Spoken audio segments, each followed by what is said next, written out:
The banquet hall of Varag Prime shimmered with engineered opulence.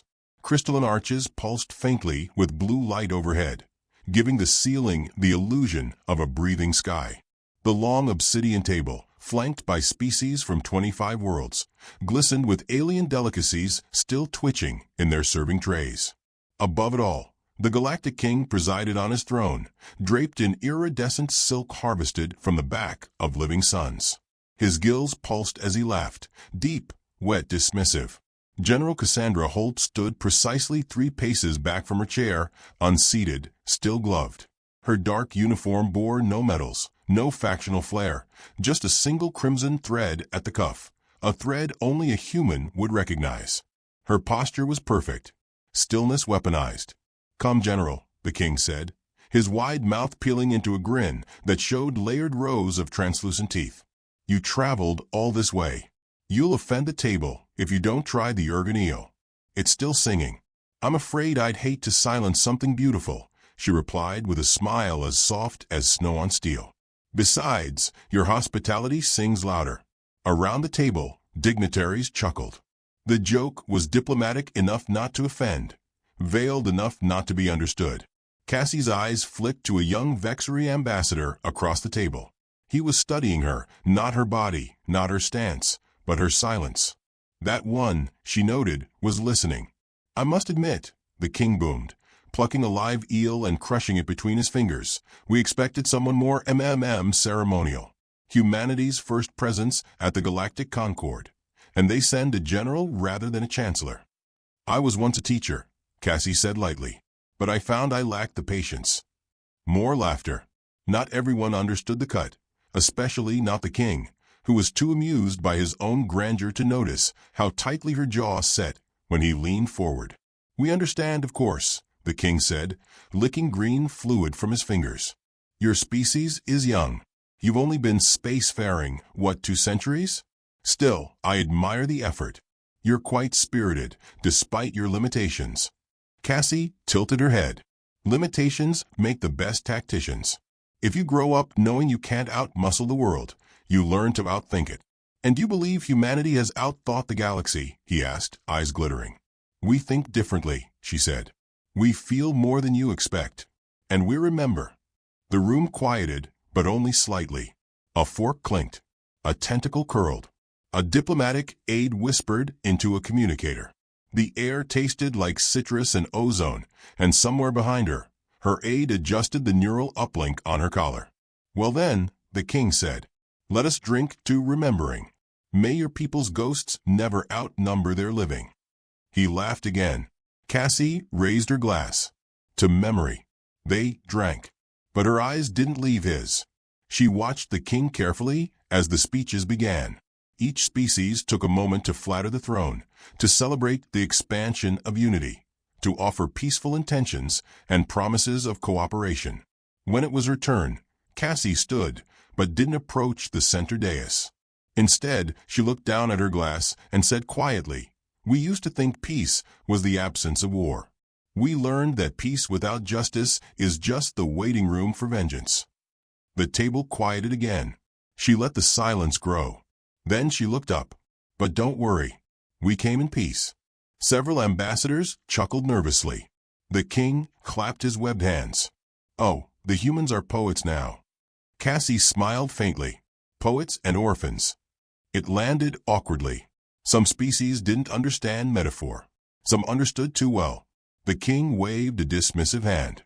"Tragic histories. Yes, yes. We've all suffered. That's why we form alliances." Cassie didn't sit. Her voice stayed low, pleasant. "Your Excellency, speaking of alliances, our scouts sent word ahead 2 weeks ago. They reported contact with your outermost patrol stations. But we haven't received a transmission from them since." The king blinked slowly. His gills flared just slightly. "Perhaps your primitive tech failed. Or perhaps your scouts wandered where they should not have." "They were guests," she said. "Like I am." He leaned back. "You presume a great deal of parity." She stepped forward. "Just 1 pace. I presume nothing. I ask only if you touched our scouts." His laughter was shorter this time. More reflex than delight. If we had, would you declare war? No, she said. I'd write your name in a notebook and file it under unwise decisions. A few beings gasped. A Drathic noble spilled his chalice. Cassie smiled to smooth it. Kidding, of course. But the young Vexery across the table no longer looked amused. He was studying her hands now, not because they were weapons, but because they weren't moving. The calm of a predator digesting. The king sniffed. You humans are amusing. So full of emotional dramatics. We find your kind endlessly entertaining. Like pet primates in military uniforms. Cassie's mouth didn't twitch. I hope you never see us in real ones. He leaned in, pressing. So tell me, General, do humans fear war? She held his gaze, then looked down at her empty glass, rolling the stem between two fingers. Fear implies unfamiliarity. Then you love it, he teased. No, she said. We remember it. She let the silence ring. Then, soft enough for only those closest to hear. Do you? The king opened his mouth, but didn't speak. Cassie turned away from the table and approached the massive windows behind the throne. Outside, the stars shimmered over Varag Prime, their orbit, so high she could see the planet's curvature glowing against the night. Her voice, still gentle, still formal, filled the room like the echo of a sermon long forgotten. When we reached space, she said, we didn't go looking for war. We went looking for wonder, for hope, for new languages, new partners. But you know what we found? She turned around slowly. Her dark eyes met every face at the table. We found that the galaxy already had a hierarchy, that we were not welcome in its councils unless we proved our worth through blood. The king scoffed. You sound bitter. She smiled. No, just punctual. He grunted, shifting. Then you'll be pleased to know we've already tested your kind. She stilled. Pardon. His grin widened. 2 weeks ago, as you said, your scouts arrived unannounced, curious, scanning military zones. Naturally, we intercepted them. For safety. Her gloves creaked faintly. She didn't move. We've been interrogating them. They're quite delicate. One even cried. The silence roared. Cassie's eyes dropped once briefly. She exhaled once. A slow breath, measured and deep. Then she turned back toward the table. I see. The king laughed again. Ah, there it is. The human anger. I was beginning to think the stories were exaggerated. She picked up her glass again, poured from a decanter of silverroot wine, and said with no rise in tone, You touched our scouts? I did. She took a sip, then set it down with perfect care. Her expression didn't change. Then her voice, like velvet pulled tight over steel. You shouldn't have. The laughter at the table stalled. What did you say? The king asked, tone sharpening. Cassie looked up, her eyes unreadable. I said you shouldn't have. He sneered. And what will the humans do? Send another delegation? Write a letter? Protest in song? No, she said simply. From behind her, the door opened. Cassie's adjutant stepped inside, silent and grave. He held a small case. She took it, opened it. Inside, a set of dog tags. Human. Scorched. Bent at the edge. The name etched on them. Faint but legible. She lifted them gently. Her eyes closed for one moment. Just one. When she looked back at the king, her voice was soft. His name was Daniel. He had a sister who still thinks he's coming home. And for the first time that evening, Cassie Holt smiled, but it didn't reach her eyes. The king opened his mouth. But before he could speak, she leaned forward, voice a whisper wrapped in frost. You touched our scouts.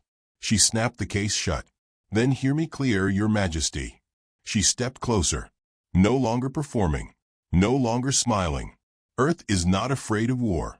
Earth remembers war like it remembers fire. And you, just put your fingers in the coals. The king flinched, but only slightly.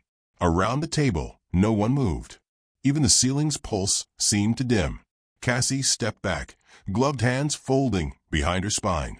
Enjoy your banquet, she said, and turned toward the window again, just as the orbital defense alarms began to flicker red across the horizon. The walls of the Varag Prime Palace absorbed sound like a tomb, layered in sound-dampening alloys designed for royal serenity. But nothing could mute the tension that followed General Cassandra Holt's warning. Silence had teeth now. It bit into every breath. Cassie stood at the window still, hands laced neatly behind her back. The stars beyond didn't blink. Her reflection looked calm, deceptively so. Inside her, storm screamed. The king had dismissed the alarms, laughing them off as orbital calibration anomalies. An aide had scurried to confirm. Cassie gave them no expression. That was the danger of humans. They didn't announce their fury with volume. They became quieter. Across the table, ministers whispered in tongues and clicks. Some avoided her gaze. Others tried to interpret the shift. Was this still part of the theater, or had they just stumbled into something real? She turned at last. "Your Majesty," she said, voice silken with restraint. "Might I borrow a data port? I'd like to confirm something from our fleet's diplomatic logs." "Just a timestamp." The king scoffed but gestured lazily. "By all means, General. May your bureaucracy soothe your worry." A console extended from the table's edge. Cassie approached, pulled off one glove, and pressed her hand against the scanner. Her fingers moved with slow certainty, as though entering prayer. The holograph sprang up, encrypted files, lined in Earth Standard script. She tapped into one, then another. At last, she opened a file labeled simply, "Operation, Iron Memory, Scout Reports." She projected the logs. There, in crisp order, were transmissions, timestamps, coordinates, and final messages from the captured human scouts. Each last message cut off mid-word. Cassie's throat tightened. She didn't show it. "Curious," she murmured. "They sent word of their approach. Even offered your patrols assistance when their engine signature spiked." No reply. The king shrugged. "A misunderstanding." That would be one explanation. Her tone cooled further. "Here's another. You saw them not as diplomats, but as data to dissect. You assumed we were too young to retaliate." "I assumed nothing," the king replied. "Your species reacts loudly to threats. We wanted to observe the music of your outrage firsthand." "Then tune your ears," she said. "It starts soft." A few diplomats shifted uncomfortably. Cassie changed the projection. New images appeared, grainy footage of Earth's war archives. A mushroom cloud. Fields soaked in mustard gas. Space skirmishes lit by silent explosions. She didn't narrate. The visuals did their own screaming. "We learned war because we had no choice," she said. "We learned restraint only after centuries of overkill. Now we measure our responses, not out of mercy, but memory." "Ah, yes," said the king, lips curling. "This is the fabled guilt you carry. Such noble regret." "No," Cassie replied. "Just accurate bookkeeping." She turned off the projection.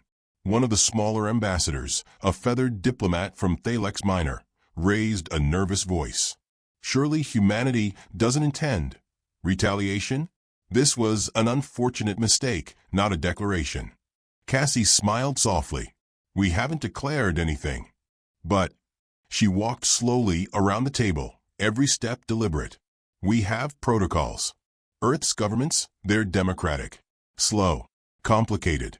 But the military..." Her hand brushed the glass near the ceiling, where a single red light now blinked. "We're trained to act when lines are crossed." The Vexary diplomat finally spoke, his voice low. "General, what happens when diplomacy fails?" Cassie paused beside him. "Then you start with a question." He blinked. "What question?" She looked down at him, her voice nearly tender. "How many innocents are you willing to lose to protect one act of pride?" The room froze. The king stood abruptly. "Enough of this. I will not be threatened in my own palace." "No threat, Your Majesty," Cassie said, finally turning toward him fully. "A woman's rage is not diplomacy. It's the notification that diplomacy has failed." He sneered. "Your rage means nothing. You've brought no army, no weapons. You're standing alone in a foreign hall, surrounded." "Am I?" she asked gently. She raised her hand. Her adjutant stepped forward again, handed her a datapad. She tapped it. Outside the palace, the sky flickered. The stars above shifted. No, not stars. Ships. A slow, silent repositioning. The human fleet, once parked at a courteous distance, now moved. She projected the visual across the wall. Real-time feed from the flagship's bellycam. The human ships didn't glow with color or arrogance. They loomed dark, matte, and patient. Hundreds of them, quietly aligning. The king's second heart skipped. "Your fleet crosses into restricted airspace," he growled. "We asked nicely," Cassie said. "You ignored. Now we maneuver. This is an act of war." "No," she said. "This is an act of warning." A different diplomat, scaled and regal, tried to stand in defense of the king. "You're bluffing. Humans bluff. You talk before you strike." Cassie met his gaze. "We don't bluff. We prepare. And when we talk, it's because someone still has time to listen." The king stepped down from his throne. "Return your fleet. Apologize for this farce. Or face the wrath of an empire older than your son." Cassie approached him, close enough for breath to pass between them. "You captured 3 scouts. 3 people under my command. You tortured them. One of them cried. That's what you said." "I did." She leaned in, her voice breaking into a whisper. "Then answer this, Your Majesty. Have you ever seen a mother when her child is hurt?" "I am not your child's keeper." "But I am," she said, "their guardian. And your empire just taught my people how far you'll go to prove your dominance. So now they're learning how far we'll go to protect our own." A low sound cut through the air. Not a weapon. Not yet. From a side chamber, a Varragan guard stumbled in, eyes wide, hands trembling. He bowed hastily and approached the king, whispering something too fast and panicked. The king snarled. "What do you mean he vanished?" The guard paled.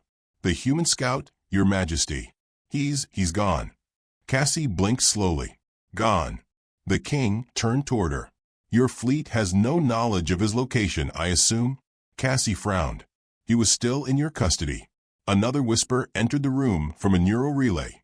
Every diplomatic channel lit, with the same encrypted message. "Unit reclaimed. Phase I complete." Cassie's hand lowered the datapad. She exhaled through her nose. "We had a man inside," she said. "We always do. You captured the bait. We followed the teeth." The king's gills flared with rage. "You used your own soldier? We used your arrogance." The table rippled in panic. Aliens from lesser worlds began pressing for exit codes. Emergency transport uplinks flickered alive. "You can't escape this," the king said, voice thundering. "You think you can outmaneuver a sovereign galactic throne with clever words and midnight tricks?" "No," Cassie said. "We maneuver with math. And vengeance. And patience." She walked back toward the center of the hall. "When you took our scouts," she said to the room, "you didn't just steal data. You opened a door you don't understand." "What door?" someone whispered. "The one we locked on purpose." She turned her eyes toward the youngest ambassador in the room, a doe-eyed apprentice from the Mossari cluster. The girl trembled. "Tell me," Cassie said softly, "when you think of Earth, do you picture art museums? Classical music? The way we send flowers with apologies?" The girl nodded faintly. "We let you see that," Cassie said. "We let you believe that was our nature." Her smile faded. "But that's our wallpaper. You never asked what we built behind the walls." She tapped a new file. It displayed timelines. Not wars. Rebuilding. Rearming. Retaliation timelines. Maps of previous species who had tested Earth's patience. Some still existed. Others were footnotes. "You're monsters," someone whispered. "No," she said. "We're tired." The king turned, robes rustling. "Then go home." "We will," Cassie replied. The hall fell silent. "And we'll leave your people in peace." Cassie's eyes narrowed. "That depends." "On what?" She stared at him. "Return the others. Acknowledge the violation. Issue an apology to the council. And dismantle the station where you dissected our scouts." "That's outrageous." "That's restraint," she said. "And your only chance at peace." The king snarled but didn't speak. Cassie turned to her adjutant. "Contact Admiral Lin. Prepare contingency sequence Delta if negotiations fail." He nodded and vanished. She looked back toward the king. "We didn't come here to start a war," she said. "But we will end one if you keep pretending we can't." A slow hush fell over the room again. The king stared at her, his jaw rigid. She smiled. And somewhere above them, the palace lights dimmed, just slightly. Cassie tilted her head toward the ceiling, as if listening. "Do you hear that?" The king didn't answer. "That's the sound of your defenses going dark." The darkness began as a flicker, imperceptible to the distracted, the arrogant, the drunk on their own superiority. But to those who watched patterns like constellations, it was as loud as a scream. From her place at the edge of the royal hall, General Cassandra Holt watched the light shift across the ceiling with the quiet satisfaction of a trap finally sprung. The king barked commands in a guttural dialect, his voice echoing with increasing fury. Aides scrambled. Technicians appeared. Data screens blinked to static. The palace's perimeter readings vanished, replaced with a single line of Earth Standard text. "Embrace the silence." Cassie's voice remained composed. "Your defense satellites have been blinded. Our fleet didn't fire. We simply asked them to stop looking." "This is sabotage," the king growled. "This is terrorism." "No," she said. "This is a reckoning wrapped in politeness." A guard lunged, Varragan elite, scaled and armored in obsidian steel, but her adjutant moved first. A quiet blur, bone blades emerging from under his sleeves. The Varragan collapsed without a word. Blood pooled. Cassie didn't flinch. She faced the stunned crowd. "We asked for our people. You gave us a performance." Several delegates stumbled back. Others shouted into their comlinks, only to find them dead. The hall, once humming with diplomatic arrogance, now echoed with panic. Fear had a smell. It was acrid and damp, and Cassie had learned to breathe through it. "You brought assassins into my court," the king accused. "No," she said. "I brought soldiers. You just didn't recognize them because they weren't shouting." From the ceiling, pale blue glyphs lit up, Earth's language, not theirs. Across the walls, scenes unfolded. Footage of the captured scouts, Daniel, Marla, and Ruiz. Bound, beaten, studied. Their screams filtered through translation dampeners. Their resilience, however, required no subtitles. Cassie watched the king as he took it in. His expression did not shift. Denial had always been the final resort of the powerful. "You had no right to spy on us," he said. "You had no right to take them alive," she replied. A collective hush settled as one of the side doors creaked open. From the shadows stepped Daniel Ruiz, limping, scarred, alive. Gasps rippled through the chamber. He said nothing, just stood beside Cassie and offered a slow nod. "I don't bluff," she told the room. "When I said we were already inside, I meant it." Daniel's return was not the victory. It was the revelation. It proved that everything Cassie had promised was already happening. The hacking, the subterfuge, the surveillance implants inside the Varragan walls, placed not this week, but months ago, when Earth first offered a trade pact, and the Varragans laughed them away. "This banquet," Cassie said, stepping forward, "was not a peace offering. It was a litmus test, to see if you would rise to the dignity you so loudly advertise. Instead, you reached for your old habits. Dominance. Fear. Do not speak to me of fear," the king roared. Cassie's voice did not rise. "I'm not. I'm speaking to everyone else." She walked to the central platform, where her glass still sat untouched. She picked it up, studied the liquid, and set it aside. "You poison this," she said calmly. "No," shouted the king. "That's ceremonial. It enhances perception." "For Varragans," she said. "For humans, it corrodes nerve endings. My people died screaming under your science, and you expected me to sip your tradition like it was wine." He hesitated. That flicker, guilt? No. Just surprise that she had known. Cassie turned to the room. "Earth does not seek domination. We don't want thrones. We don't want titles. We came for dignity, for our place at the table. And you met us with a cage." Several alien delegates shifted uncomfortably. One, a crystalline being from the Arkan Coalition, whispered, "They set the trap. From the start. Another, a serpent-like Ellerin, hissed. No. They became the trap. Cassie smiled faintly. Both. A junior Varagan officer stepped forward, trembling. Please, General Holt. We didn't all agree to this. We weren't told what happened to your scouts. I know, she said. That's why your name's not on the list. The officer blinked. List. She raised her wristband, tapping a control. A projection bloomed midair, coordinates, names, locations. It wasn't a kill list. Not yet. It was worse. It was a correction plan. Political figures marked for removal. Labs flagged for demolition. Entire policies coded for systemic dismantling. This is not retaliation, Cassie said. This is discipline. The king's voice dropped, a rasp through clenched jaws. You think you can defeat the entire Concord? Cassie's eyes locked with his. We're not trying to.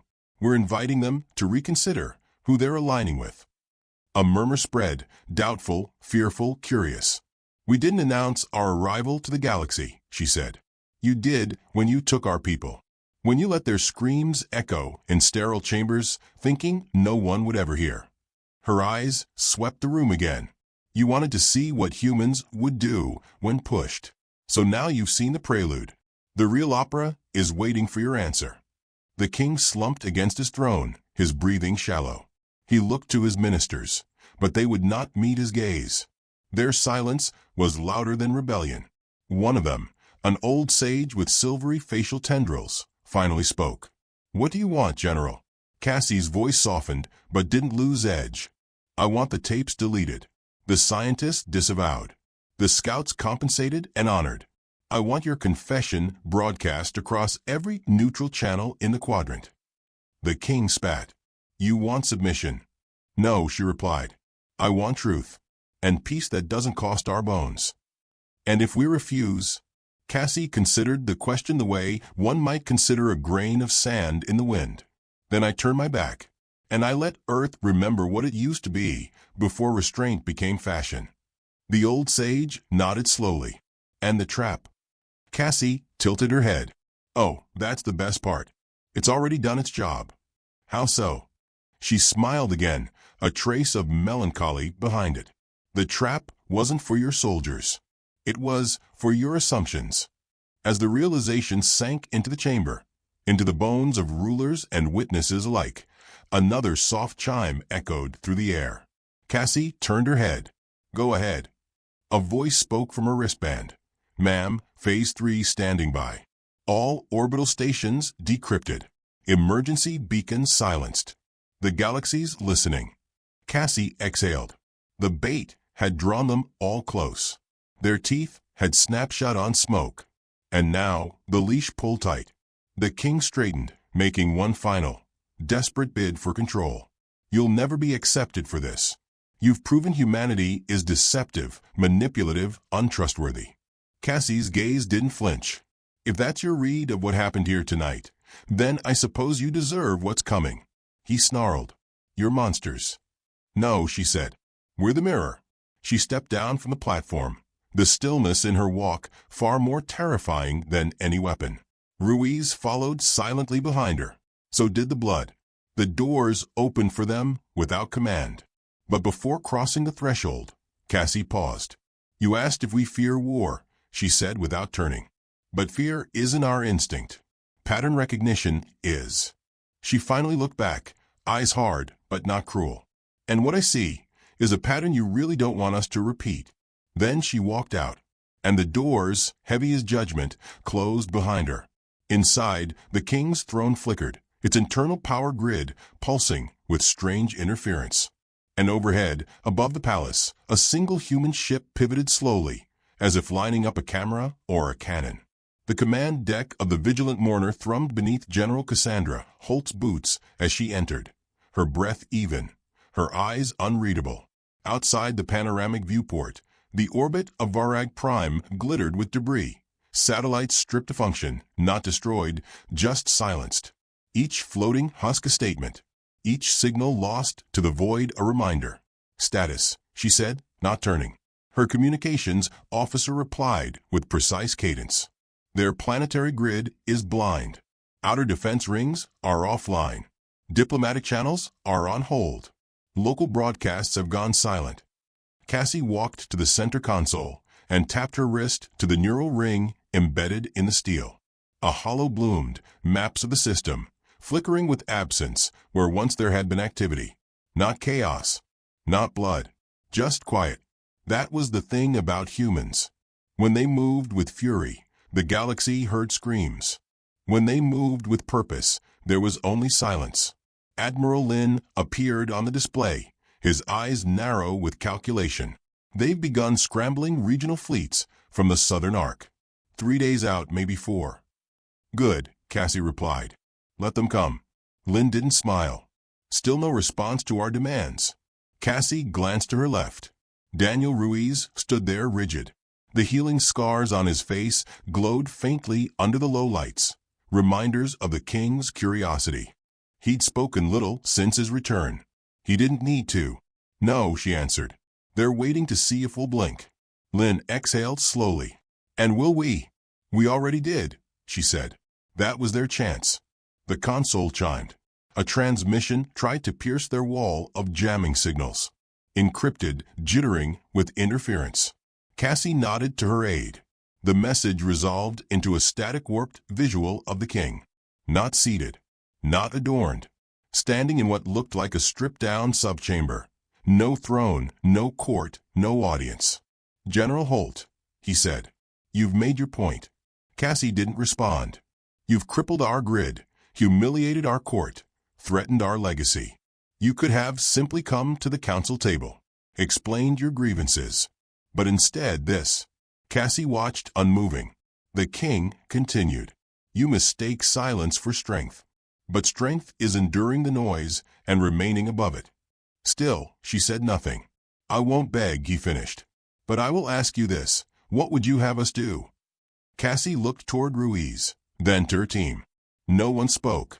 That too was by design. She stepped forward, voice clear and stripped of all decoration. Broadcast this channel to every listening system in the quadrant. The comms officer hesitated. Ma'am, that would open our position. I know, she said. They already know where we are. Let them hear why. The light over the deck turned crimson. The room fell still. Cassie lifted her chin. The transmission opened wide. She spoke. This is General Cassandra Holt of Earth's Interstellar Accord. You know us by our exports, music, medicine, warnings etched in satellite rings. You know us by our restraint, by our curiosity, by our appetite for connection. She paused, let the silence breathe. But that is not all we are. Her voice was calm, not triumphant, not bitter, just true. You forget, we once made war like it was art. We burned the skies over our own heads to end tyrannies. We ended empires with words, and when that failed, with weapons. And when the weapons failed, we built new ones, deadlier, colder, faster. You think our kindness a disguise. But it is our memory. We are not born predators. We are made into them. The deck vibrated with a slow charge of electromagnetic alignment. Her fleet was positioning. Not to strike, not yet, but to cast shadow. We gave you a choice. You chose spectacle. You chose to break our people and smile for the holos. You chose to remind us of who we once were. So now we remind you. She looked toward the stars as though addressing them. We will not conquer your worlds. We will not shatter your towers. But we will show you what silence means. What it sounds like when the humans stop asking nicely. She made a small gesture. The signal faded. The king's image vanished. The red light dimmed. Power fell back into routine hum. Then the captain turned. Orders, General? Cassie exhaled through her nose. Engage the blackout. No weapons. Just silence. All frequencies? Everything but one. The captain raised an eyebrow. Cassie tapped a button. A preloaded file queued, a song, soft, old, almost forgotten. A violin solo, composed on Earth during a winter of mourning. Simple, human, painful in its honesty. Let them hear that, she said. The fleet moved. Over Varag Prime, as their systems went dark one by one, as city lights dimmed, as orbital elevators slowed and froze, the only signal that reached them was a melody. No demand, no threat, just that violin, crying for what should have never been broken. In the palace, the king stood alone. Ministers had fled to bunkers. Communication lines failed. Screens went black. He stood before a terminal, the last still functional, and watched the image of Cassie's fleet. He whispered to no one, "Why didn't they strike?" And the terminal answered, not with words, but with a pulse. A map. Locations. Every sensitive military asset on Varag Prime highlighted. It wasn't a threat. It was knowledge. And the knowledge made his knees tremble. Cassie stood at her own viewport, hands behind her back. "How's the planet reacting?" The sensor tech reported. Panic in the core districts. Power loss at 72%. Defense command unreachable. They're trying to reboot through analog fallback, but they never practiced for analog, she finished. They forgot how to be weak. "Ma'am," Ruiz spoke up for the first time. "What if they surrender?" Cassie looked at him carefully. "Then we let them. And if they lie, we wait." The comms pinged again. Another transmission. This one different. A private signal. From the Arkan delegation. Cassie accepted. A crystalline figure shimmered into view. Its voice was musical, layered in tones. "Earth's silence is louder than your diplomacy ever was." Cassie nodded once. "That was the point. We listened," the Arkan said. "The others will too." "And the king? He's no longer the loudest voice on Varag Prime." Cassie folded her arms. "Then maybe there's hope." The Arkan paused. "You could have destroyed him. I still could." The figure studied her. "Will you?" Cassie didn't answer. She cut the line. She turned to the Admiral. "Prepare for withdrawal." Lynn blinked. "Ma'am, we've made our point. Let the diplomats take it from here." "You don't think he'll retaliate?" "He might." "Then why leave?" She looked out the viewport again. "Because it's not about him. It's about who's watching." And indeed, across the quadrant, screens that once displayed politics and trade routes now echoed with silence. Or with music. With maps of failures, not conquest. With the unmistakable truth that Earth had visited and left a scar without drawing blood. Cassie stepped toward her private chamber. "Send word to the scouts' families. Tell them we got them back. Tell them we heard them scream." Ruiz bowed his head. As she entered her quarters, the door sliding shut behind her, she paused at a small case on the shelf. Opened it. Inside, Daniel's dog tags. Marla's insignia. Ruiz's old, scorched patch from the capture site. She added something new. Her own badge of command. Not out of resignation, but as a reminder. Outside, the ships turned in coordinated silence. A ballet of dread. They faded from orbit, not through stealth, but through completion. No sirens. No salutes. Just the sound of Earth's silence, echoing like a promise across the stars.